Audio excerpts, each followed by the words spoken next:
Mandithathe elithuba ndibulise kuye wonke umntu kwaye namkelekile. Igama lam ndinguZiyanda Bam, ingcali yentengiso yedijithali kunye nonxibelelwano oluvela eJogeda. Silapha namhlanje kumzuzu obalulekileyo kuluntu laseMcwangele, njengoko kuzonikezelwa ngokusemthethweni kwezindlu zangasese ezibalulekileyo. Sinewonga lokuba nosodolophu olawulayo kumasipala wesithili saseJogqabi, uKhawunsila Mphoselwa, kunye nathi ukuphawula esi siganeko sibalulekileyo. Sihlalo ohloniphekileyo, enkosi ngoba phakathi kwethu namhlanje.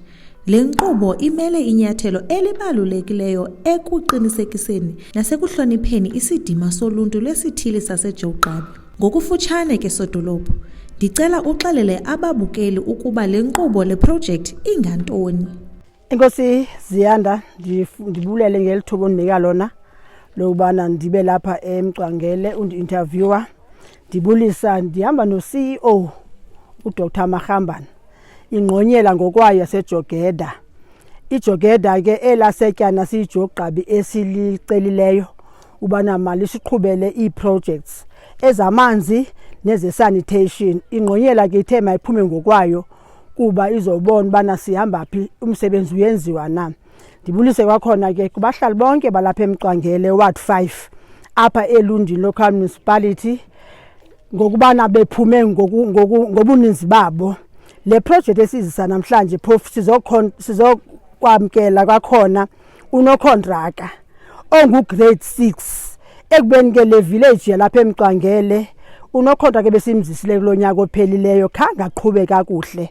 Sahlala phansi ke neJogeda into yobana xa engaqhubi unokontraka masifune unokontraka onesakhono esingaphezulu, ngoba ke siye sifune uba nokontraka bethu nabo bakhulayo sibanike imisebenzi kodwa bangayenzi ngendlela. Namhlanje ke ndizise egameni leJogeda sisuka eJogqabi unokontraka oku-grade 6 ozawunika uMcwangele community ii-toilets ezi-120 apho imisebenzi ezawuvuleleka yabantu balapha eMcwangele abazawusebenza abayi-30.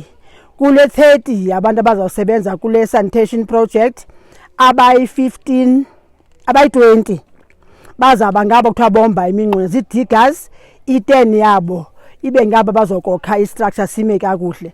Sizisa into yobana ke makubekho uphucuko apha kule ndawo, sizisa i-dignity kuba lo siyazi ubana xa zingekho ii-toilets abantu bakuthi isidima sabo siyalahleka, ngakumbi ngabantu bangomama. Kululanga umntu ongumama ufike ezindela phantsi. Ngokuzisa kwethu ii-toilets sizisa isidima sabantu bakuthi ukwenza ubana siba bahlonipheke, bakwazi uba ukungena endlini encane bazilungise kakuhle ngokwempilo nangokwendalo. Yiloo nto ke silapho namhlanje sisemisebenzi abantu bakuthi baphumelele baphuhle. Enkosi Ziyanda. Ndicela usixelele ngokufutshane ukuba uziva njani ngale nkqubela phambili kwaye ucinga loluphi utshintsho eliza kuzisa kuwe njengomhlali. Mandibulise executive mayor othe wasizela apha eMcwangele namhlanje singabahlali babemi base-Ward 5. Sibulele kakhulu kuye ngoba uthe gqolo ukumanye sihambela apha e-Ward 5 ekwinto esikhala ngazo. Mna ndimela ukubulela nje umbutho osalawulayo okwaziyo uya ebantwini njengoko siyazi uba sine-30 years sikhokhele. Kuyacaca ukuba into eyayibekiwe ngaphambili before 94 kwakuthi iza kwenzeka. Isidima somuntu omnyama sizawubuyela, singasiboni ezi zinto phaya ezidolophini kuphela, ziza apha ezilalini. Namhlanje executive mayor uzise elophuculo ebantwini. Urhulumente kwakuthiwe ngurhulumente wabantu, masimthembeke nokuba ufike konakelena before 94 ulungisa ezonto. Awuthi nawe xa unabantwana abahlanu bathengele isihlangu ngexesha elinye uqala ngokuqala uze kodwa uzabanika bonke. Masizifundiseni nje ukulinda ngoba i-ANC siyayazi singabanye nabanye abantu abadala, otata omkhulu banemivimbo banemivimbo abangazange bafumane nto ngokubethwa kwabo ngurhulumente wocalucalulo. Kodwa ngoku sesiyabona ubhekaphi. Sinethemba ke iyawusikhokhela isinike zonke izinto ezithethile. Masibe nomonde sithi gqolo ukucela siyazi uba ikhokhele nje iyawuxhomeka kuthi uwakwayo. Molweni, mandibulise, ndibulisa abahlali balapha eMcwangele.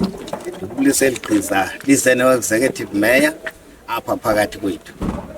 Ndiziva ndinoncumo olungapheliyo kakhulu, ndonwabe kakhulu ke namhlanje kuba asinto bendiyilindele ukuza ka-executive mayor apha. Phofu ke ikokwesibini ndiyithande kakhulu ngoba uzayiphethe into.